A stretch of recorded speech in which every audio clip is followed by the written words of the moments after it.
I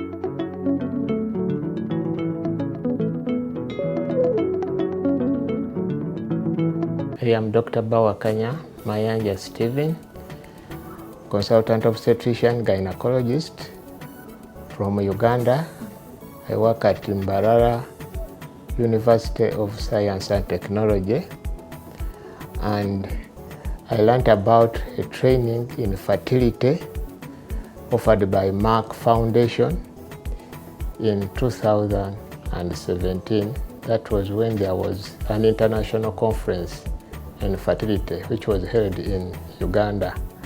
And during one of the presentations, it was mentioned that Merck offers some trainings in fertility, diabetes, and cancer. The major causes of infertility in our country are mainly related to blocked tubes. Many women have come with blocked tubes they can't deliver, and those ones will not normally do open surgery to unblock them. But there are others who have hormonal disorders. They are related to the hormonal, their bad hormonal profile, and those ones we normally stimulate them with ovulation induction drugs, and some of them conceive, others don't. But of course there are others who come with other uterine factors related to the uterus. They have big masses, fibroids in their uterus, and these ones, when we go ahead and remove them, that we do myomectomy to make sure that at least they get a possibility of conceiving. But unfortunately, some of them present at a stage when the fibroids are too big to an extent that their uterine cavities are distorted, and the chances of conception are reduced. They even present at a late age, more than 35 years. And because she has been trying to conceive without any success, so she will come to us as the last resort for any help. But the unfortunate bit is that because infertility, some of the community may not understand the causes of infertility. Many times they are deceived. They go to other traditional health, we call them traditional health providers or unskilled health providers, who give them a concoction of herbal medicines to make them conceive, and they spend a lot of money. It's after that they have after that they have failed to become pregnant, then they come to some of the skilled health providers to offer them fertility treatment. The challenges of infertility treatment in Uganda, one of them I would say is lack of specialized people or people who are knowledgeable about management of infertility. There are few health providers. You know, there's an assumption that every gynecologist can manage infertility. So the people go to whoever is called a gynecologist to manage her fertility problem. But that one they may not get enough help. So there are very few people who are specialized in the field of infertility.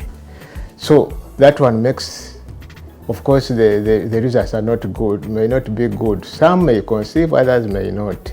So lack of specialized people in the field of infertility is one of them.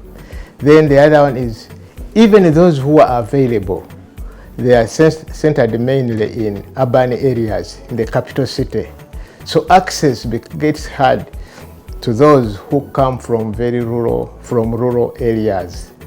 And of course, the other one is lack of awareness by the community about where services should be, or services can be sought. That's why some of them end up first resorting to the traditional means, going to the herbalists. They take a lot of herbs, and when they fail, then they come to us when it is late. So some of them associate infertility to witchcraft, which is also a major challenge. But of course, on top of that, the investigation capacity is not all that good in our country. Much as we might know the hormonal profile, whether the tubes are blocked or not blocked, whether there are any factors associated with the uterus, like masses in the uterus, that's where we stop. We may not go ahead to know more about the causes of infertility. So we may not manage our women well because of the limited investigation capacity. So when I go back to my country, I'll be one of the resourceful personnel in the field of infertility, and I'll be able to offer infertility services to our community. Good enough, we formed an association for fertility. There's a fertility society in Uganda, and it is growing, it is still young. And being one of the resourceful person, our society will be strengthened in terms of capacity. And of course, I will have an opportunity of mentoring others. I work in a university hospital which trains undergraduate and postgraduate students. So those students will be mentored, or those young doctors will be mentored in the field of infertility, and that one will increase access to infertility whenever those mentees will go. And the other benefit from this training is that I've acquired new knowledge in terms of content and capacity, most especially in the investigation of infertility, how a patient with infertility can be managed.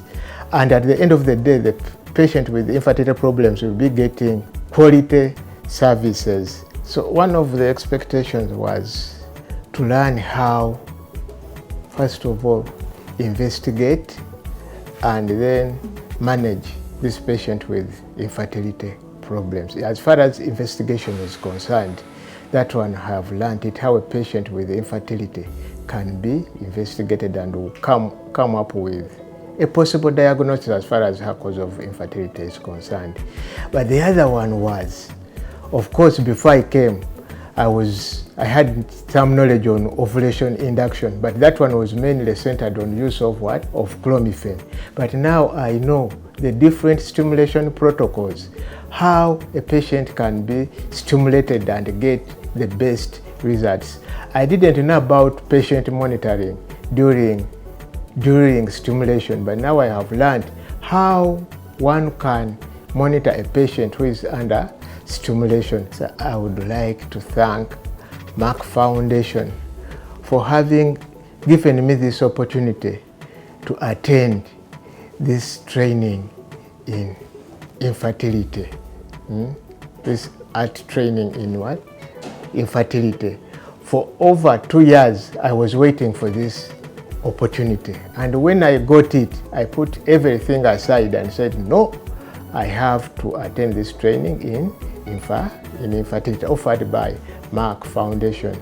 And this one has helped me to improve on my knowledge and skills in the field of reproductive health. Uganda.